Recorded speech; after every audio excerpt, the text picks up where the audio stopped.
Les imagitateurs du JDR présentent. Chose promise, chose due. Nous retournons dans l'univers des contes de Créite. Un jeu de rôle au système unique et participatif se déroulant dans un univers où dragons, magie, aventure et mystère sont monnaie courante. Nous vous invitons à découvrir le Discord qui compte plus de 200 membres. Maintenant, place à Dlif, notre conteur, et son scénario, Liberty.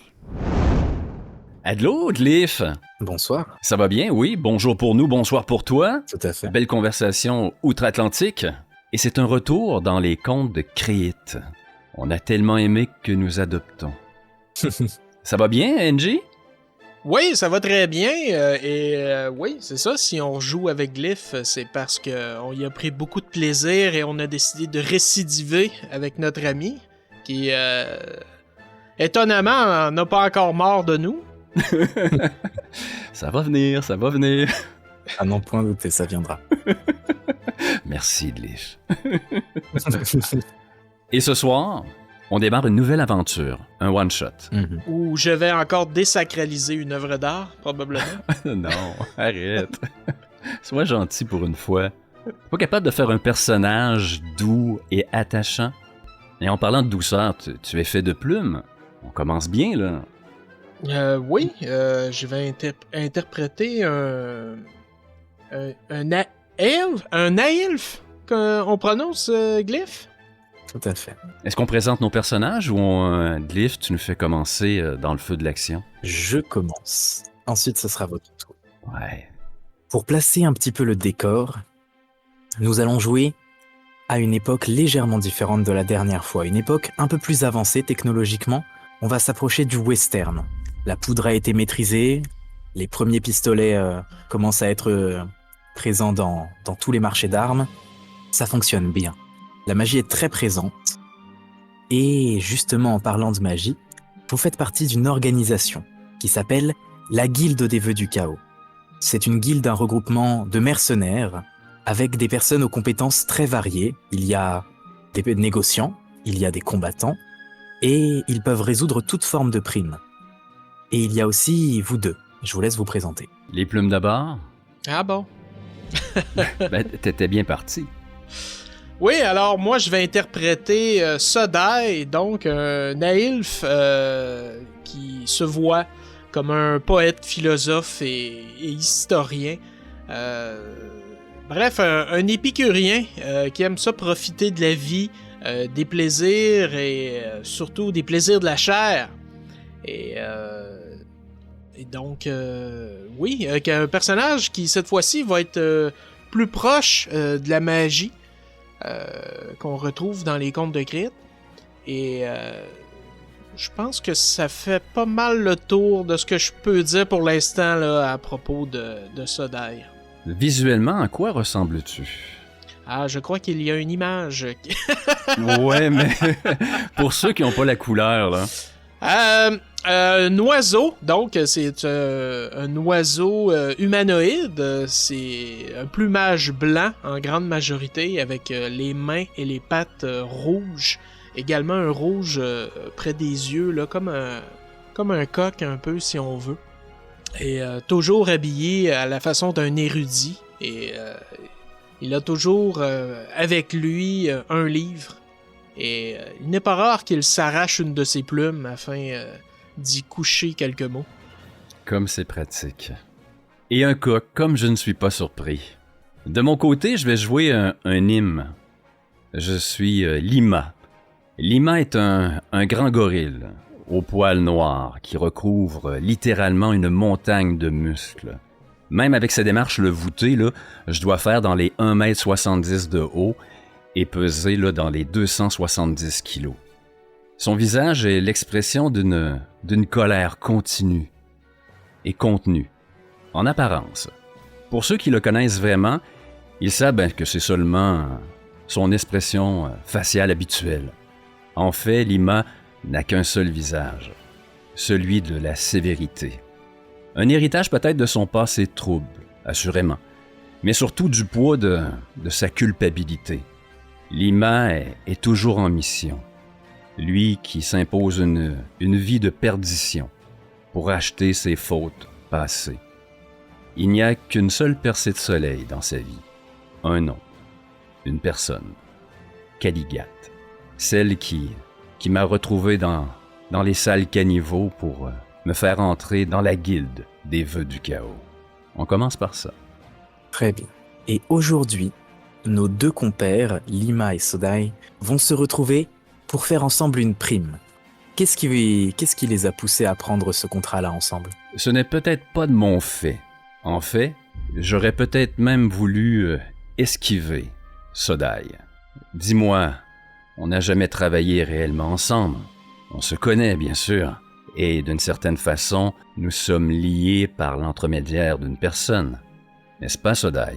On ne se connaît pas directement. On s'est aperçu, entendu des rumeurs sur l'un et l'autre, et pour cette prime, c'est moi, étant donné que j'ai plus d'ancienneté dans la guilde que Lima.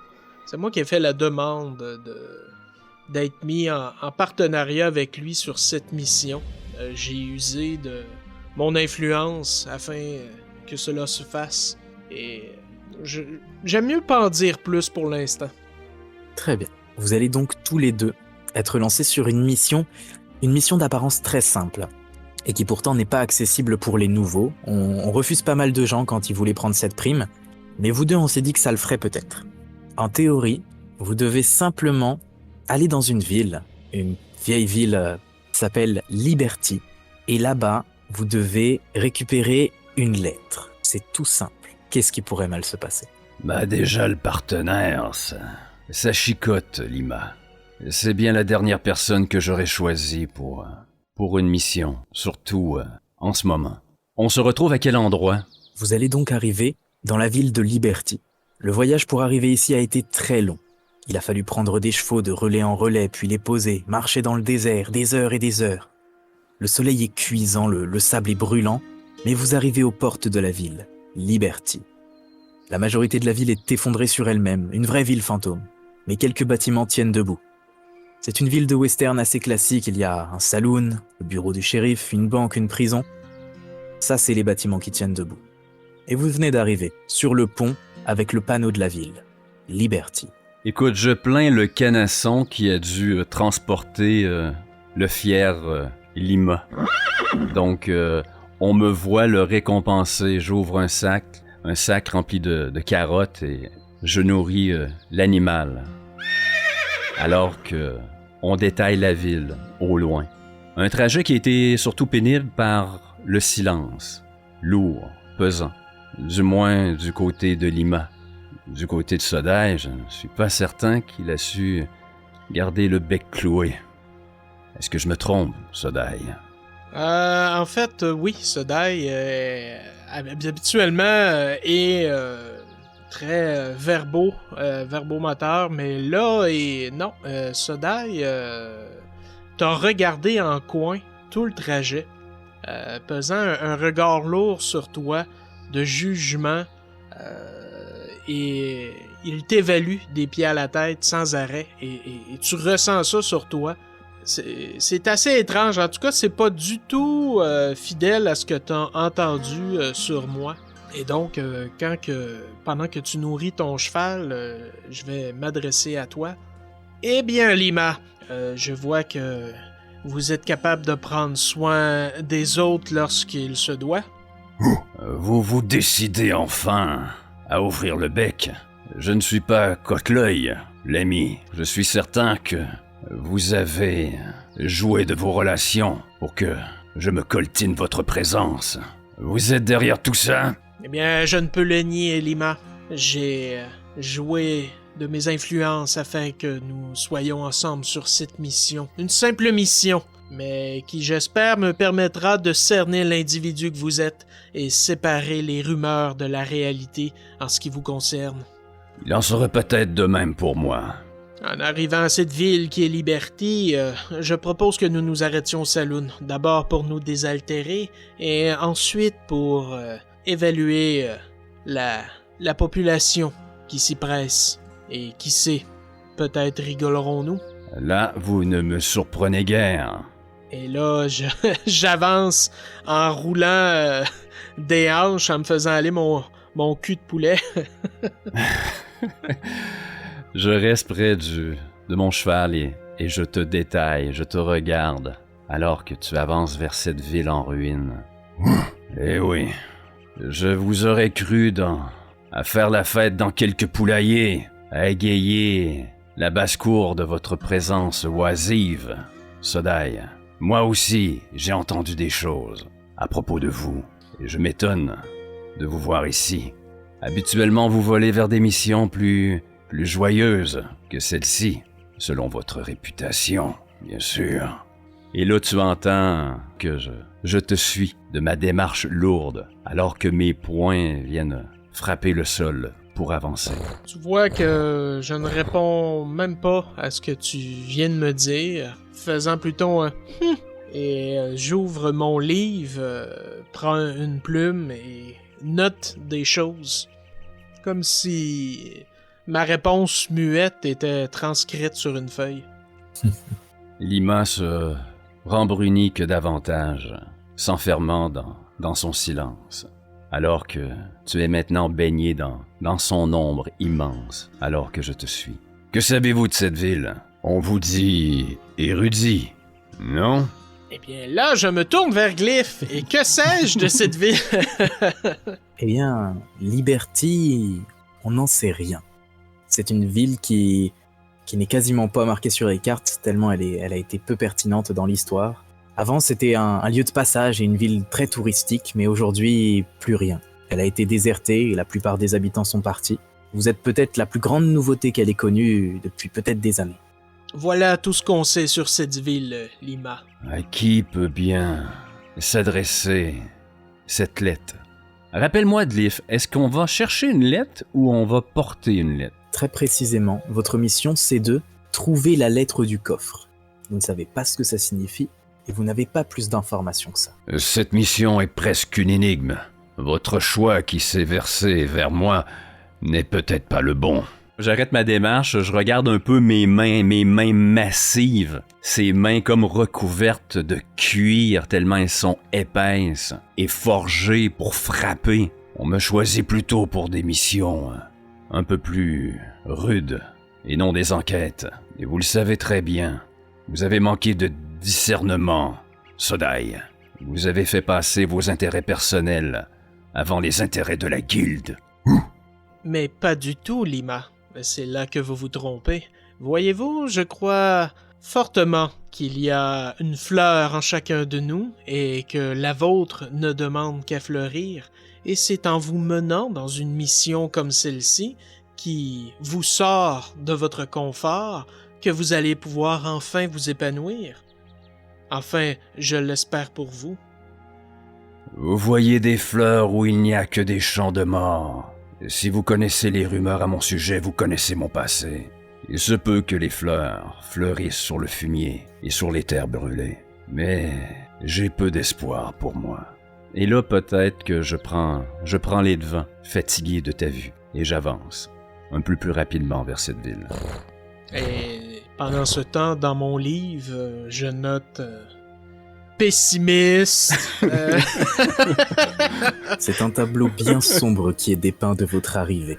Un tableau mêlant la mélancolie du passé, la difficulté à assumer le présent et le désespoir de ne peut-être jamais voir un futur plus éclairé. Et ils ne savaient pas encore à quel point ce point de vue était raccord avec leur aventure. Mais passons, vous allez avoir le choix maintenant. Vous arrivez à l'aube de la ville. Il y a des bâtiments, comme je le disais, en ruine, mais il y en a encore qui tiennent debout. Une banque, le bureau du shérif et le saloon. Vers où votre curiosité va-t-elle vous mener?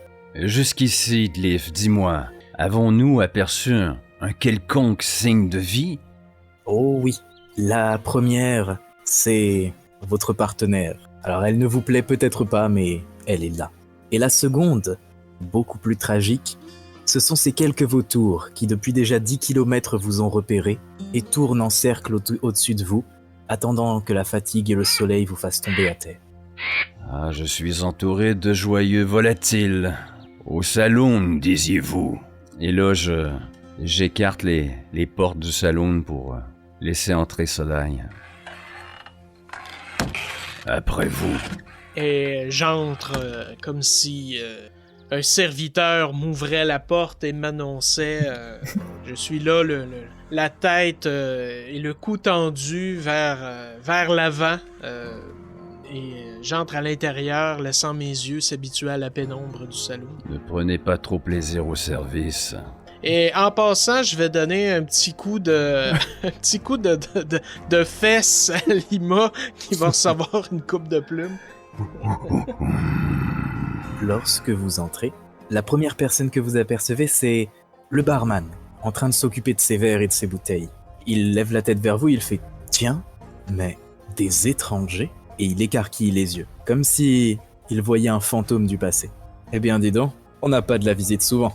Mis à part lui, il y a d'autres personnes qui sont déjà accoudées, qui boivent, qui fument, mais pour l'instant, elles n'ont pas levé le regard vers vous. Dis-moi, Glyph, est-ce qu'il s'agit en majorité d'humains ou on retrouve certains de nos compères Nîmes ou Aelf? Plus qu'une majorité, c'est une totalité d'humains que vous voyez pour l'instant. Que des humains. C'est tristement banal, à vrai dire. Et la plupart du temps, quand il y a que des humains, il fait pas bon d'être une tête non humaine. Je vais endosser mon rôle un peu de protecteur envers Sodaï. Je ne vais pas éviter les regards de ces hommes qui nous détaillent, qui détaillent l'arrivée de ces étrangers inopportuns, étrangers également en apparence et en culture. C'est donc un regard farouche que je leur envoie. Non pas par haine, mais c'est beaucoup plus stratégique de la part de Lima. Sodaï, lui, au contraire, va s'avancer à grande enjambée élégante dans l'endroit, s'avançant vers le barman, et arrivé à peu près au centre du saloon, va se mettre à trembler et à secouer ses plumes qui vont venir prendre de l'expansion sur lui, un peu comme un pan, et qui vont laisser échapper une espèce de fragrance dans l'endroit. Et là, si tu permets, Glyph, j'utiliserai mon pouvoir de sensation afin de venir donner aux gens autour de moi faire en sorte que ces gens ressentent une espèce de joie. Mais très bien, je t'en prie. À notre arrivée. Une empathie appuyée. Et donc, je lance mon D6. Oh, c'est un très beau. Et c'est un 6. Alors, autour de vous, il y a donc, au bar, un homme bien habillé, plutôt noble, qui est en train de boire, et il y a devant lui plein de tasses de café. Peut-être 6 encore pleines, c'est beaucoup pour un seul homme. Et il sirote tranquillement en vous regardant et il sourit. Votre arrivée a l'air de l'amuser, d'égayer sa journée. Là-haut, au balcon, il y a 2 autres personnes qui sont en tenue de travail, une tenue plus sobre. Il a une très jolie femme, une humaine, et un drôle de boug. Des comme ça, vous en avez pas vu souvent. Bon, finalement, il n'y a pas que des humains dans cette ville. Dis-moi, Glyph, il y a une chose qui m'inquiète, là. Le fameux pouvoir de Sodaï, est-ce qu'il est venu m'influencer? Ah, bien sûr. Ça agit comme des phéromones. Est-ce que je peux faire un jet pour y résister ou je suis automatiquement sous l'influence de ce coq en pâte? D'habitude, je t'aurais bien dit que tu peux, mais vu la puissance de son jet, pas cette fois, mon ami, pas cette fois. On voit surprenamment Lima se détendre quelque peu, poser ses fesses énormes sur le tabouret au comptoir, le faisant couiner sous son poids. D'un coude appuyé sur le bar, je haile le barman. « Vous nous servez quelque chose à boire, mon ami? » Et cette fois-ci, dans les inflexions de ma voix, une légère gaieté.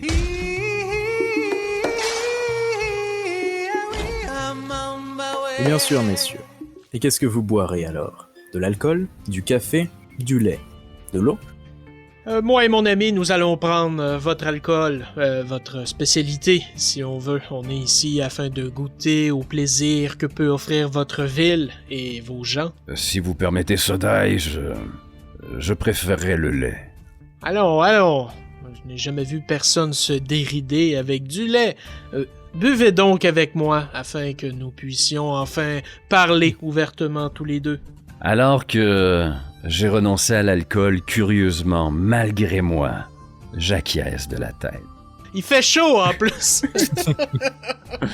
Ouais, tu commences à me l'échauffer, là. Avec un léger sourire en coin sur ce visage simiesque qui habituellement ne représente que la sévérité, je m'adoucis quelque peu. Et un verre d'alcool apparaît minuscule dans mes énormes mains. Et je fais cul sec pour que ça passe vite, ce moment désagréable. À ce moment-là, les deux personnes à l'étage, la femme et le drôle de Boog, commencent à descendre tranquillement, bras dessus, bras dessous. Et ils ont l'air heureux d'être ensemble. Et ils font « Bon, nous allons passer la journée à la ferme, on rentre ce soir, hein, Jack ?» Et ils font un signe au barman. « Et c'est ça les amoureux, passez une bonne journée !» Et les deux descendent, passent devant vous. L'homme lève un petit peu son galure et vous salue. Et la femme, elle n'ose pas vous regarder devant les yeux. Peut-être que c'est la première fois qu'elle voit le drôle de gars comme vous. Et ils s'en vont tous les deux. Tu vois, Lima, même lorsqu'on vient dans des endroits reculés comme ceux-ci, et qui semblent presque abandonnés, on trouve toujours des gens accueillants. Dites-moi, barman, peut-être pourriez-vous nous aider. Nous sommes ici pour rendre service à quelqu'un et trouver une lettre. La lettre du coffre, pour être plus spécifique. Est-ce que cet énoncé vous dit quoi que ce soit ou vous rappelle quelque chose? La lettre du coffre. Il pose son doigt sur ses moustaches. Tristement, ça ne me dit rien. Un coffre, il y en a bien un dans la banque. Mais une lettre. Vous savez, ça fait très longtemps qu'on poste plus de lettres par ici. Il n'y a jamais personne qui passe. On se connaît tous dans la ville. Non, je comprends. Et sinon, dans la ville, j'imagine qu'il n'y a pas d'autres coffres que ceux de la banque. Je ne pense pas. Il ne doit y avoir que celui de la banque. Ah, peut-être un à la prison où ils gardent le matériel pour les truands. Je comprends. Pouvez-vous servir un autre verre à moi et mon ami, s'il vous plaît? Eh bien sûr. Je te fusille du regard. Mais curieusement, mes mains s'ouvrent pour réceptionner le verre qui glisse jusqu'à celle-ci. Alors que, tranquillement, vous vous saoulez, faisant lentement couler les breuvages dans vos gorges, enfin plus rapidement pour Lima, paraît-il. Les verres s'enchaînent. Il y a du monde qui arrive petit à petit. Et la première personne sera une femme, avec un sacré attirail d'armes d'ailleurs. Des ceintures de balles sur elle. Elle a pas l'air d'être là pour rigoler. Elle arrive avec un ton sévère qui rappelle un peu celui de Lima. Et puis elle s'assoit à côté de vous. Et sans trop vous prêter attention, elle dit « Bon Jack, je veux bien que tu me serves comme d'habitude s'il te plaît. » Et là vous voyez le barman faire quelque chose que peut-être vous considérerez comme un sacrilège. Il prend une tasse de café. Il y mélange un petit peu d'alcool. Et il commence à faire touiller ça avec une cuillère. Et il le sert à la jeune femme qui a l'air ravie de cette boisson. Un breuvage local, Jack? Ah ça, c'est spécifique à Jeanne. Je lui sers qu'à elle. On a donné son nom à la boisson d'ailleurs. On appelle ça du Belay. Parce que c'est Jeanne Belay, la plus grande chasseuse de primes. Chasseuse de primes. Et là, je détaille la femme qui... Est-ce qu'elle s'est installée au bar? Elle s'est posée sur un tabouret juste à côté de vous. Donc, je la détaille de haut, parce qu'une fois juché sur le tabouret, Lima reste quand même assez impressionnant avec ses 270 kilos. Et je me retourne vers Jack après l'avoir détaillé. Dites-moi, Jack, vous avez parlé d'une prison. Ça brasse pas mal en ville ou quoi? Vous avez des problèmes avec la racaille? Des brigands? Oh non, pas vraiment, vous savez. C'est juste que le shérif a son bureau et il a toujours voulu qu'on garde une prison fonctionnelle. Comme Jeanne passe souvent, on a souvent une ou deux frappes à retenir quelques jours avant de les envoyer au pénitencier. Donc elle retient rarement plus d'une personne à la fois, mais Ça arrive. C'est surtout pour faire tourner le business de la petite, hein. Je me retourne à nouveau vers Jeanne, la chasseuse de primes, et j'y fais un petit signe de tête. Dame. Elle lève la tête vers toi. Elle soulève avec un doigt son chapeau, juste pour t'apercevoir. Elle t'observe de bas en haut, elle te toise. Elle fait, bah, ça c'est du gaillard. Et elle te salue. Ne vous fiez pas aux apparences. Le poids-coq à côté de moi est beaucoup plus redoutable. Et là, je te lance un regard mauvais, Sodai. Je crois qu'on a assez bu. Ne trouvez-vous pas? Eh bien, cela dépend. Êtes-vous prêt à vous entretenir d'un sujet sensible, Lima? Il faudra plus que quelques verres. Vous êtes la dernière personne à qui je veux parler, Sodai. Et nous avons une piste. Une lettre dans un coffre. Et il n'y a que 2 coffres ici, selon le barman Jack. Je suggère de nous activer. Plus tôt cette mission sera terminée, plus tôt j'en aurai terminé avec vous. Oh non, vous n'en aurez pas terminé rapidement avec moi, Lima. D'ici la fin de cette mission, j'ai bien l'intention que nous deux, nous entretenions au sujet de Caligat, ma fille. On entend le banc couiner à nouveau, alors que je le quitte. Et si ce banc pouvait parler, on l'entendrait soupirer de soulagement. Et alors que tout le monde voudrait la suite de cette interaction, elle va être interrompue, car les portes du saloon claquent et une ombre vient d'apparaître. Un petit homme, vraiment petit, avec une musculature toute frêle, vraiment, des petites lunettes sur le bout de son nez. Et il s'écarte un petit peu, il pensait pas tomber sur Lima.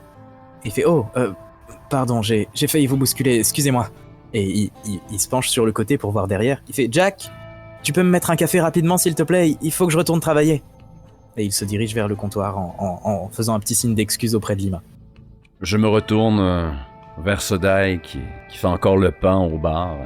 Vous venez? La banque ou la prison? Attendez, nous avons un nouvel ami qui vient d'entrer. Je crois qu'il serait bien de faire les présentations. Bonjour, je suis Sodai. Et vous êtes? Et là, je m'adresse au petit homme qui vient d'arriver. Oh, avec un petit geste du majeur, il remet ses lunettes sur son nez bien enfoncé. Il fait « Oh, je m'appelle Roger » et il tend la main vers toi. Tu comprends pas trop ce signe, tu penses que c'est une salutation d'humain, puis il l'arrange, il est gêné, il sait pas trop comment faire. Moi, je le regarde avec la tête qui tourne à gauche et à droite, un peu comme une colombe dans sa cage qui observe quelqu'un. Vous êtes en visite ici? Il se gratte derrière la tête, ça fait longtemps qu'il a pas dû voir d'étranger, lui. Oui, eh bien, en fait, nous sommes ici pour rendre service. Nous venons chercher la lettre du coffre. Et je ne sais pas si cela pourrait vous indiquer à vous quelque chose, car notre nouvel ami Jack, lui, n'est pas sûr de ce que cela veut dire. La lettre du coffre?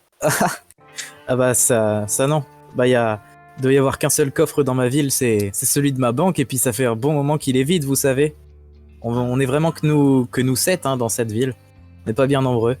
Oh! Ah, bien, écoutez, merci. Eh bien, cela réduit notre champ de recherche. N'est-ce pas, Lima? On voit Lima soupirer, renoncer à prendre les portes battantes et revenir au bar, le pas traînant. Oui, ça facilite tout. 7 habitants, vous dites. Qu'est-ce qui rend votre ville si peu accueillante, si peu enclin à faire en sorte que les gens s'y installent? Ah, vous savez, ça... Il y a eu plein de choses. Il y a eu la hausse des prix, de la criminalité, et tout le monde a commencé à partir, et ça s'est fait petit à petit. Et puis les commerces marchaient moins, comme il y avait plus de tourisme, et les marchands d'armes sont partis. Maintenant, bah, il reste que nous. On se soutient, et puis on se serre les coudes. Je sais pas...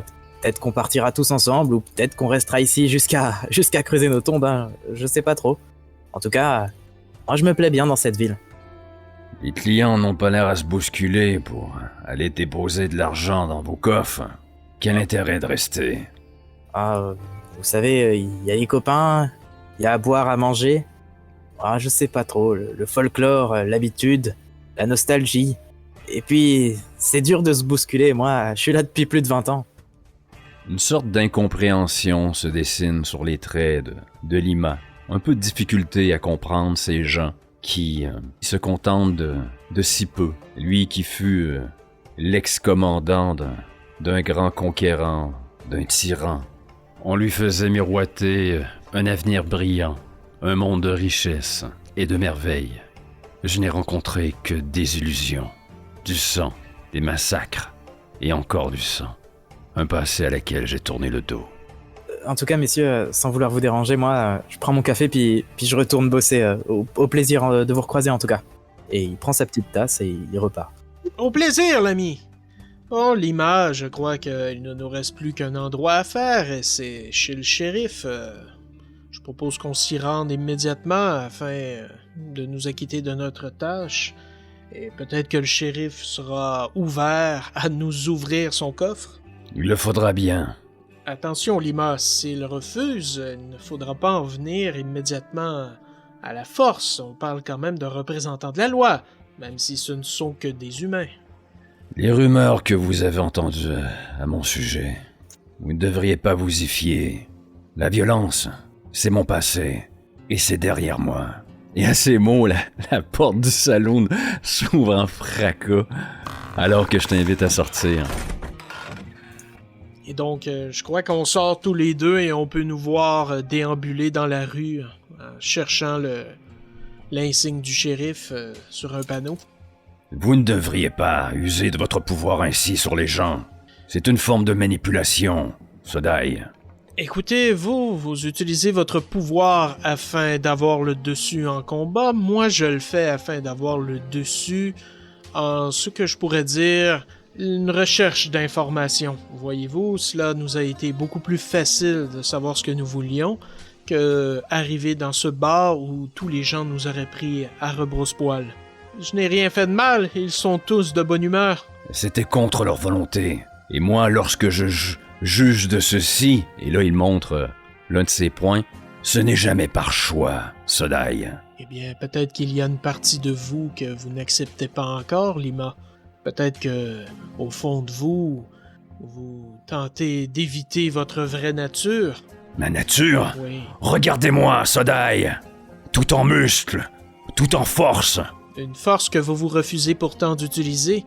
Je suis né ainsi. On m'a asservi dans le passé, à cause de cette force, de cette rage. Donnez-moi une plume et je ne saurais m'en servir. Regardez ces mains. Je voudrais bien qu'elles servent à autre chose. Mais on m'a imposé cette condition, ma nature me l'impose. Alors de grâce devant moi, n'imposez pas votre pouvoir.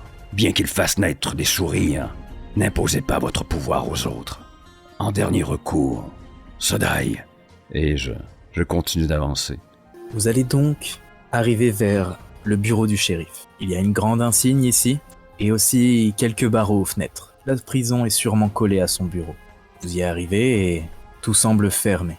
Aucune lueur d'un éclairage quelconque à l'intérieur? Rien que le soleil brûlant, qui arrive peut-être à son zénith. Il ne doit être pas bien loin de midi. Mais rien à l'intérieur. Ni de bruit, ni de lumière. Eh bien, je vais tout de même tenter de frapper à la porte et essayer la poignée. La poignée résiste et ne répond pas à ton appel. Par contre, lorsque tu frappes, tu entends une voix qui fait « Hey, qu'est-ce que c'est que ce bordel là ?» C'est derrière nous ou... C'est derrière la porte, dans le bureau du shérif.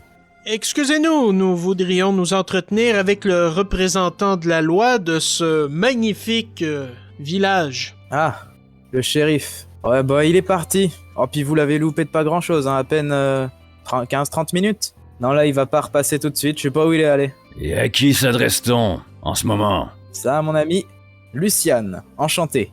Maître voleur, et qui court pas assez vite, il faut croire.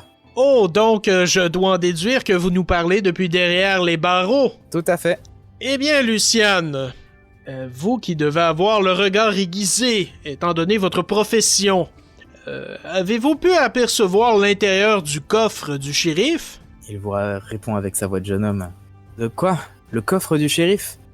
Ah bah, j'ai pas trop pu voir, en tout cas, il y a pris mes affaires et puis il les a mis dedans. Il y avait déjà 2-3 trucs, mais j'ai pas pu trop voir ce que c'est, j'y ai pas prêté attention. Et je me tourne vers Lima.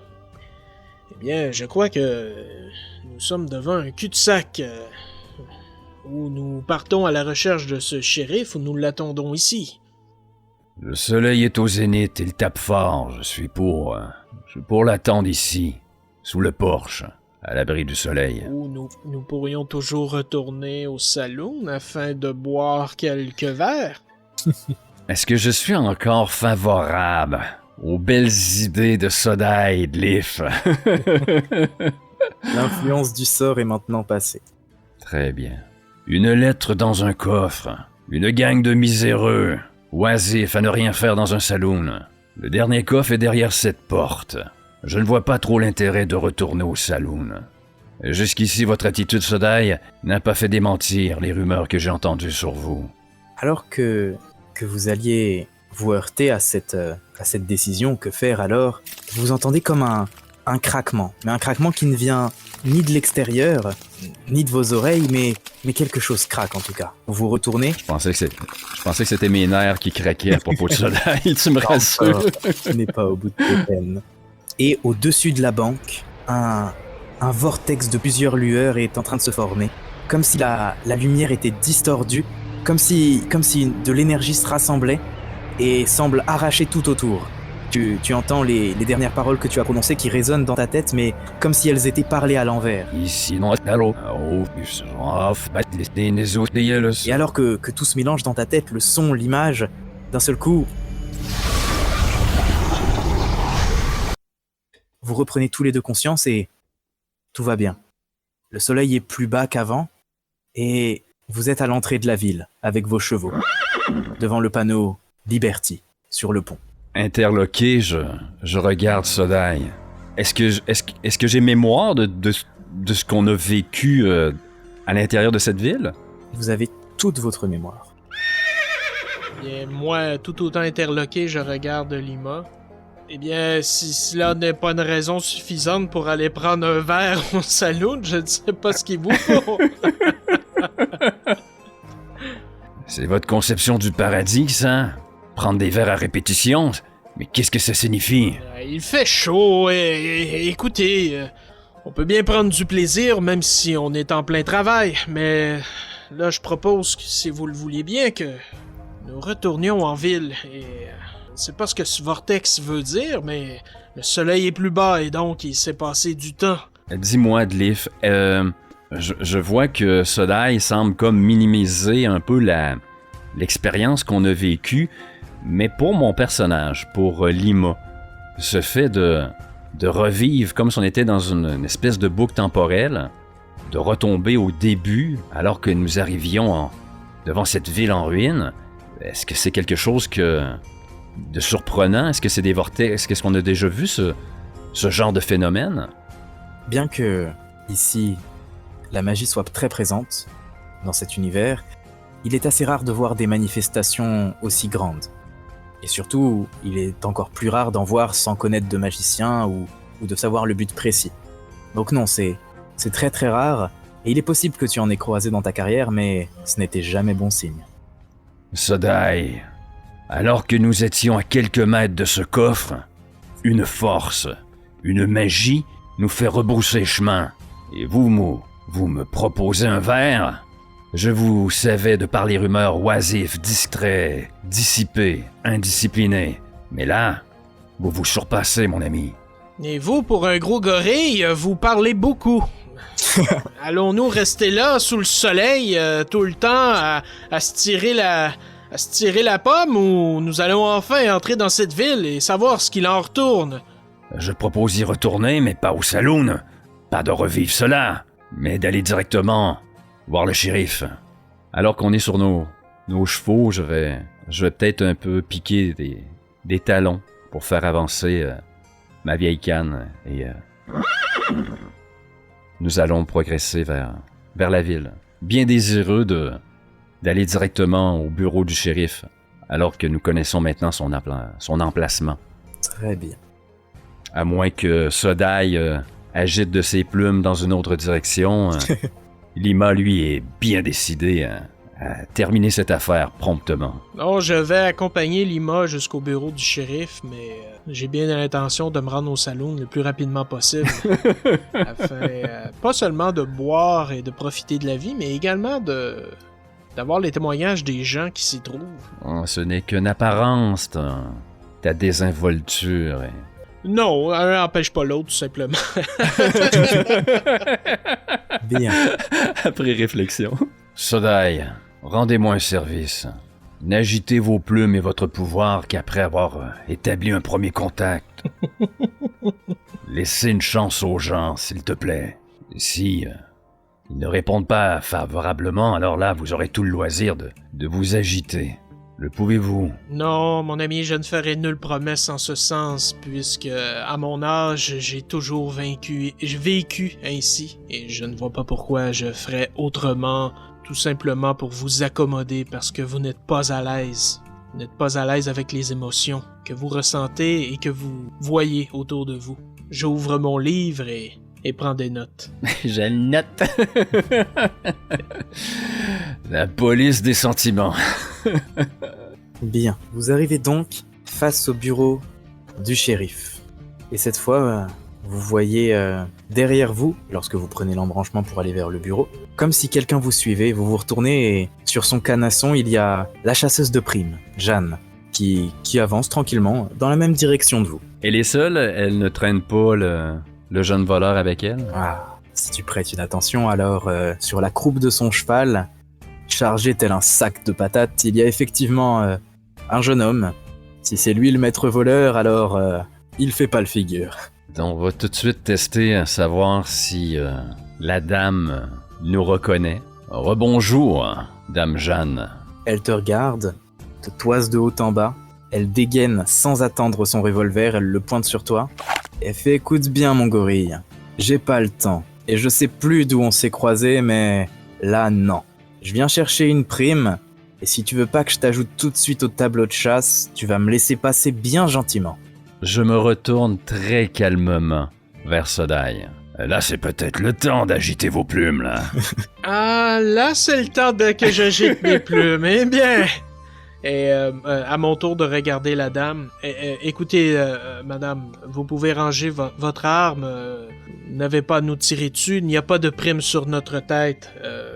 Nous voulions tout simplement vous souhaiter le bonjour. Donc, allez-y, passez. Nous nous rendons nous-mêmes chez le shérif pour une affaire pressante. La première fois que je vois un admirateur qui pèse une demi-tonne, mais bon. Elle range son revolver, elle reprend la route. Je vérifierai quand même mon carnet de primes tout à l'heure, tous les deux. Si vous avez une prime, alors courez vite. Et elle vous passe à côté de vous et lentement vous dépasse. Lima, elle me plaît bien, celle-là.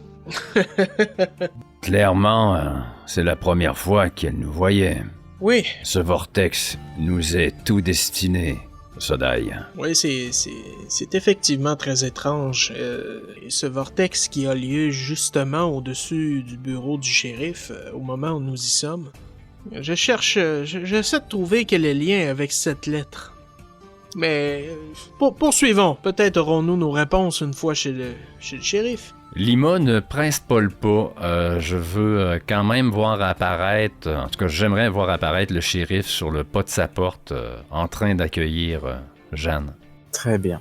Alors, elle frappe et entre dans la foulée. Et puis, elle semble échanger quelques mots à l'intérieur. Puis après quelques minutes, peut-être 5, 10, elle ressort toute fière, avec une jolie liasse qu'elle compte. Elle la glisse dans sa veste, et puis elle fait « Bon, eh bien, tournée générale pour moi-même. » Et elle va d'un pas décidé vers le saloon. Je lui lance « Bon café Belize !» Elle lève un air très interrogateur vers toi. Il y a sa main qui frôle la crosse de son pistolet. Elle ouvre son manteau. Elle y prend une belle touffe de papier. Et puis elle commence à les feuilleter les uns après les autres. Tu penses que c'est des avis de recherche. Après, elle fait une drôle de tête, un peu déçue, et elle les range dans son manteau. Elle reprend sa route.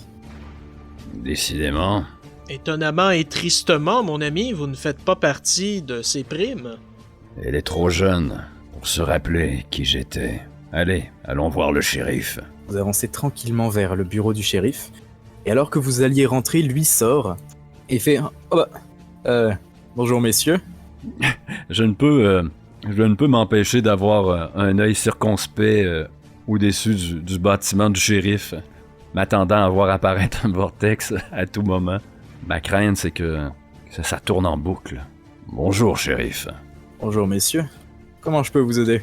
Eh bien, voyez-vous, shérif, nous sommes ici pour une lettre.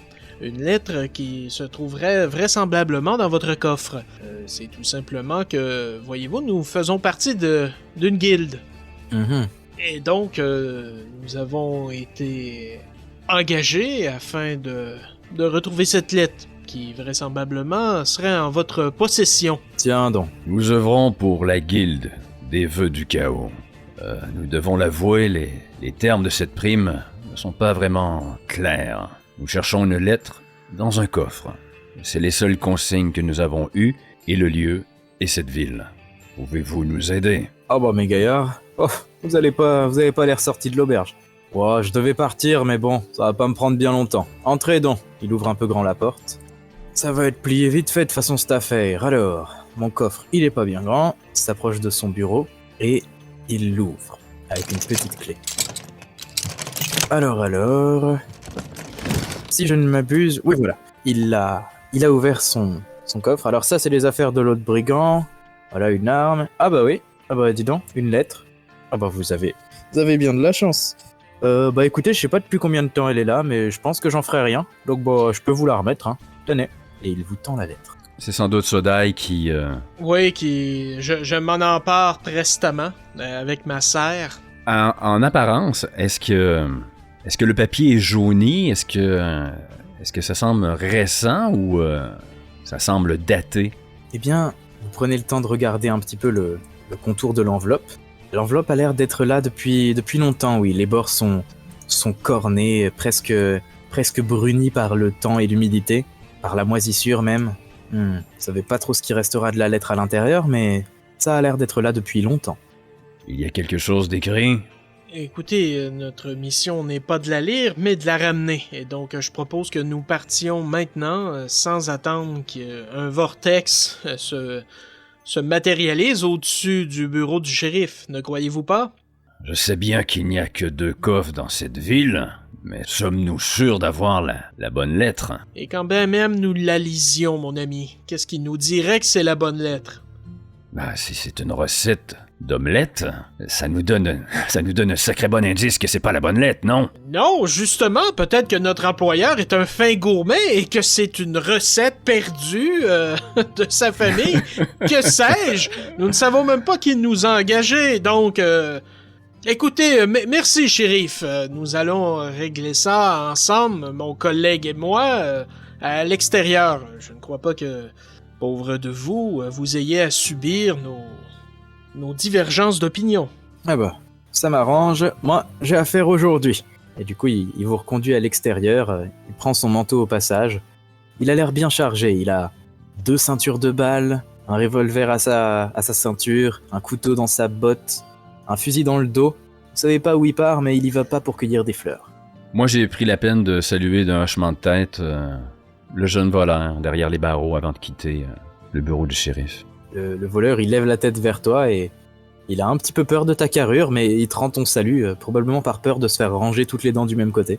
Ouais, mon ancienne carrière de dentiste, ça me manque. Non. Je suis Sodai. Bon, vous devez être heureux. L'affaire est pliée. Et laissez-moi deviner. Nous allons faire une halte au saloon, c'est bien ça? Évidemment que nous allons faire une halte au saloon, une mission accomplie, ça se fait tout de même. Mais restez sur vos gardes, Lima. Ce vortex qui se matérialise, c'est quand même étrange. Vous m'avez forcé à boire de l'alcool.